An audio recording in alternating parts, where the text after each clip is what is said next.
Noticias en Flash. Son las 12 en punto de la tarde. Hoy lunes, en Noticias en Flash.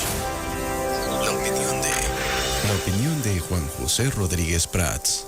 Y aquí está con nosotros el licenciado Rodríguez Prats. Bienvenido, buenas tardes. Pues mira, Hugo, yo en esta inquietud de transmitir a tu amplio auditorio, al auditorio de la XBT, de telereportajes, de Noticias en Flash, temas que nos puedan llevar a reflexionar sobre el futuro de México.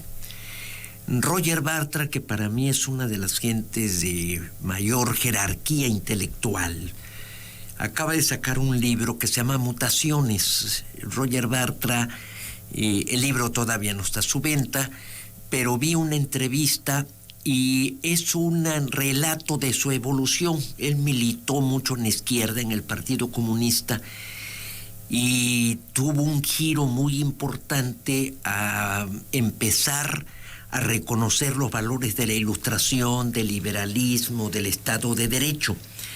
Y hace un análisis muy objetivo de lo que está pasando en México. Acaba de salir también otro libro de Enrique Krause que se llama Espinosa en el Parque México, que es su formación intelectual, es su vida en cuanto a los autores que él ha leído, que han influido en su pensamiento y en los que él ha entrevistado.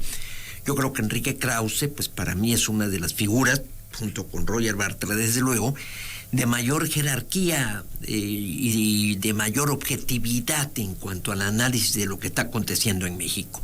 También hay otro libro que recomiendo porque es La democracia progresista, que está Cuauhtémoc Cárdenas promoviendo en todo el país.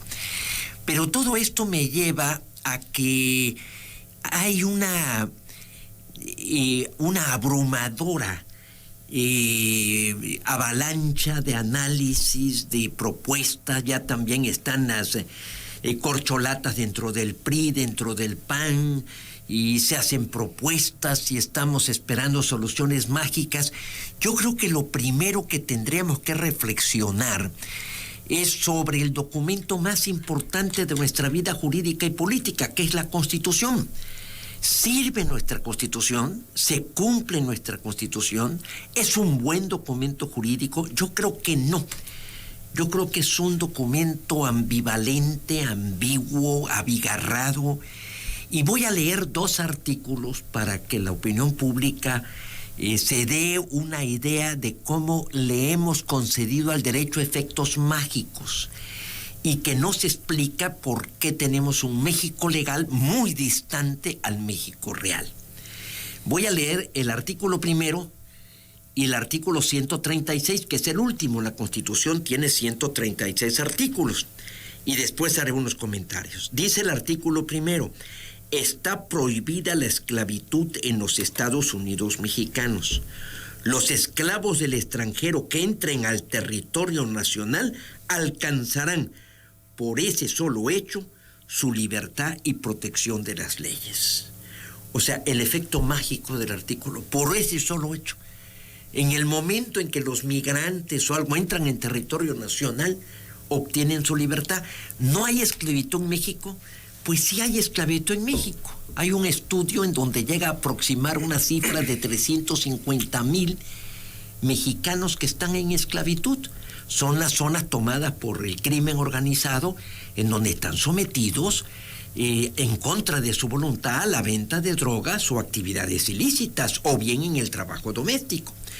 Y el último artículo, que también tiene esta deformación o esta falla o esta patología de nuestro derecho de concederle efectos mágicos, o sea, como la ley dice, esto de inmediato se va a realizar en nuestra cotidianidad, y eso pues desafortunadamente no es así. No se puede modificar los hechos con decretos.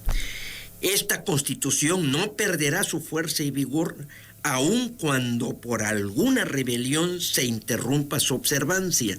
En caso de que por cualquier trastorno se establezca un gobierno contrario a los principios que ella sanciona, tan luego como el pueblo recupere su libertad, se restablecerá su observancia y con arreglo a ello y a las leyes que en su virtud se hubieran expedido, serán juzgados los que hubieran figurado en el gobierno emanado de la rebelión, así como los que hubieran cooperado a esta. Fíjate nada más qué efectos, o sea, viene una rebelión, viene un problema, pero se supera y de inmediato entra en vigencia la Constitución. Yo creo que por aquí deberíamos de comenzar analizando varios artículos. Podremos entrar, por ejemplo, en el problema del federalismo. México vive un sistema centralizado, el federalismo es muy teórico. En realidad la federación ha absorbido todas las facultades y las atribuciones, desde las fiscales, le ha quitado la potestad tributaria a los estados y a los municipios. Vía el amparo prácticamente no tenemos un poder judicial estatal, está mermado en sus funciones, son los jueces de distritos lo que dicen las últimas palabras. Entonces yo creo que hacia el 24 deberíamos de analizar Gandhi, que fue un gran pensador del siglo XX y un gran líder. No llegó a estar en el poder porque él encabeza la independencia, el movimiento de independencia, y lo logra de la India, del Reino Unido, logra la independencia. Y él decía que el 75% de una norma jurídica son los hechos. Él fue abogado. Y el 25% es lo que estás inconforme y quieres modificar. Así se conforma una ley. Pero en nuestro caso, yo creo que esa proporción del 75% son los hechos, pues resulta que está muy disminuida.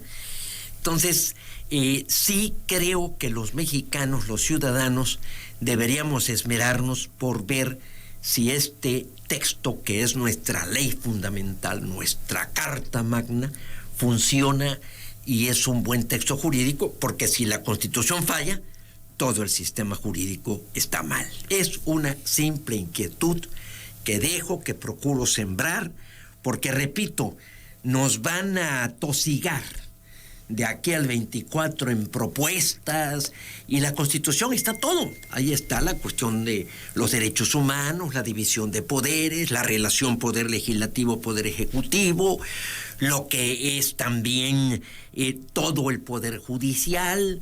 En fin, es el documento más importante que los mexicanos debemos conocer al detalle. La Constitución tiene 80,000 palabras, pero si les agregamos los transitorios, allá hay 50,000 más, entonces tiene 130,000 palabras. Para mí la mejor Constitución, creo que ya lo he dicho en alguna ocasión en tu programa, es la Constitución norteamericana, que tiene 8,300 palabras. Pensamiento muy conciso, muy concreto, 7 normas jurídicas, 27 enmiendas en 200 años de vigencia. Nosotros del 17 para acá tenemos más de 700 modificaciones, y que creo que no por ser muy voluminoso el texto jurídico es mejor, ni por tener muchas leyes tenemos un mejor Estado de Derecho. Y sin Estado de Derecho, ¿para qué hablamos de todo lo demás? Bueno, yo sí coincido con usted en cuanto a que nos han vendido esa idea, pero todos los gobiernos, licenciado, todos. Sí, viene de una tradición latinoamericana de no tener conciencia de las limitaciones del derecho. El derecho sirve para muy poco y a veces es más lo que estorba. El presidente mexicano que menos modificó la Constitución fue don Adolfo Ruiz Cortines. Solamente la modificó en una ocasión, modificando 2 artículos, el 34 y el 115, en donde le reconoce el voto a las mujeres, que precisamente por estas fechas se está celebrando los del 53 a la fecha. Bueno, ya que estamos hablando de mujeres, creo que también es cosa obligada, porque pasó en el inter de que nos saludamos y escuchamos la semana pasada, el día de hoy. Se destapó Claudia Ruiz Massieu, se destapó, bueno, Beatriz Paredes creo que ya se había destapado, ya habíamos hablado de ello, ¿no? Mira, ante tanto destape, yo me permitiría hacer una reflexión. Yo creo que lo que un político, o no tan solo un político, cualquier profesionista debe justipreciarse. Es muy difícil justipreciarse, Hugo. Uno se sobreestima, uno se subestima, pero uno debe justipreciarse. ¿Soy el idóneo? ¿Tengo las características? ¿Podré gobernar un país que va a estar en el real desastre en el 24. Perdón que yo sea tan pesimista. El fundador del PAN, don Manuel Gómez Morín, decía una frase: no ambiciones lo que no mereces. Entonces yo le recomendaría a tanta aspirante, tanto a nivel nacional como estatal, que por favor hagan un ejercicio de reflexión ética. Pero aquí estamos hablando ya de perfiles, creo, bastante definidos, y en serio, y usted siempre ha dicho, bueno, yo no soy partidario de que a la mujer, por el solo hecho de ser mujer, sí, se le tenga que dar las posiciones, pero aquí estamos hablando, bueno, quizás más experiencia, o que lo que le quito el quizás, más experiencia pública, notoria, de Beatriz Paredes que por Ruiz Maciá, y sin embargo ella alza la mano. Bueno, Claudia, yo la conozco, fuimos compañeros, nos vimos en la comisión permanente, no fuimos compañeros de legislatura. Es una mujer capaz, es hija de un intelectual, un político, Francisco Ruiz Maciá, y pues sobrina de Carlos Salinas de Gortari y de Raúl Salinas de Gortari. La madre de Claudia es hermana del presidente y de Raúl. Y sí, es capaz, sí, pero sinceramente yo en Beatriz le veo más perfil, ¿no? Para mí, por ejemplo, dentro de las filas del PRI, José Ángel Gurría es un hombre con una enorme carrera, digo, secretario de Hacienda, secretario de Relaciones Exteriores, por 15 años director de la OSD, entonces, sin lugar a dudas, es el mexicano que tiene mejores relaciones en el mundo en el aspecto financiero. El asunto financiero va a ser delicado. Me parece que es una opción a considerar, como yo también en el PAN, pues he insistido en la personalidad de Juan Carlos Romero Hicks, ¿no? Que ya lo he dicho en otras ocasiones.